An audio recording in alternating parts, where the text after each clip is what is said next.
ఆఖరి రోజుల్లో మనుషులు ఎట్టి రీతిగా ఉంటున్నారో మనం మాట్లాడుతున్నాం. వెల్కమ్ టు పార్ట్ 6 అపవిత్రులు అన్‌హోలీనెస్. హోలీనెస్ అంటే ఏంటో ఒక పాత స్కూల్ సబ్జెక్ట్ కాదు, ఎప్పుడో పూర్వం నేర్చుకున్నటువంటి టాపిక్ కాదు, కానీ అది ప్రస్తుతంలో మనకున్నటువంటి ఒక జీవన విధానము, దేవుని నుంచి మనకు కలిగే జీవము. మరి నేటి కాలంలో చూస్తే అపవిత్రత అనేది ట్రెండింగ్లో ఉంది.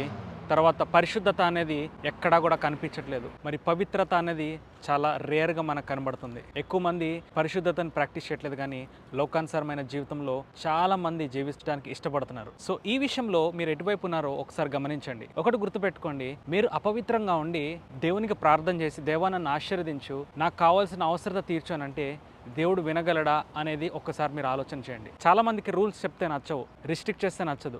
మాకు ఫ్రీడమ్ కావాలి, మా ఇష్టానుసారంగా మేము జీవిస్తాము, లోకంలో మా రీతిలో మేము ఏదైతే స్టైల్లో మేము ఉన్నామో మేము అట్టి రీతిగా జీవించడానికి ఇష్టపడుతున్నామని చాలామంది మాట్లాడతారు, కానీ అది చాలా తప్పు. దేవుడు పెట్టినటువంటి కమాండ్మెంట్స్ బైబిల్ ఏవైతే ఉన్నాయో వాటిని చదివి దాని ప్రకారంగా మనం జీవించే ప్రయత్నం మనం ఖచ్చితంగా చేయాలి. అపవిత్రమైన షోస్, అపవిత్రమైనటువంటి మాటలు, అపవిత్రమైనటువంటి చూపులు, అపవిత్రత అనేది సెల్ ఫోన్ నుంచి, టీవీ నుంచి మొత్తం ప్రతి చోట ఈరోజు నింపబడి ఉంది. సో మన యొక్క దేహాన్ని, మన యొక్క కనులను మనం ఎట్టి రీతిగా పరిశుద్ధతతో మనం ఉంచుతున్నామా లేదా, మన యొక్క హృదయంలో పవిత్రత అనేది ఉందా లేదా, మనం ఇప్పుడే ఆలోచించాల్సిన విషయము. దేవుడు మాట్లాడుతున్నాడు ఏమని అంటే, ఇదే మిక్కిలి అనుకూల సమయము, నేడే రక్షణ దినము, నేడే ఆత్మీయతకు బీజం వేయాల్సిన సమయము. బహుశా దేవుడు అందుకే ఈ యొక్క వీడియో మీ ముందుకి ఇటు రీతిగా నా ద్వారా మాట్లాడుతున్నాడేమో ఒకసారి ఆలోచన చేయండి. మరి ఇటు రీతిగా ఎప్పుడైతే పరిశుద్ధతలో మనుషులు జీవిస్తూ ఉంటారో వారు చేసే ప్రార్థనలో దేవుడు ఆలకిస్తాడు. హృదయ శుద్ధి కలిగి ఉంటే వారు దేవుని చూడగలరు, దేవుని యొక్క స్వరాన్ని వినగలరు,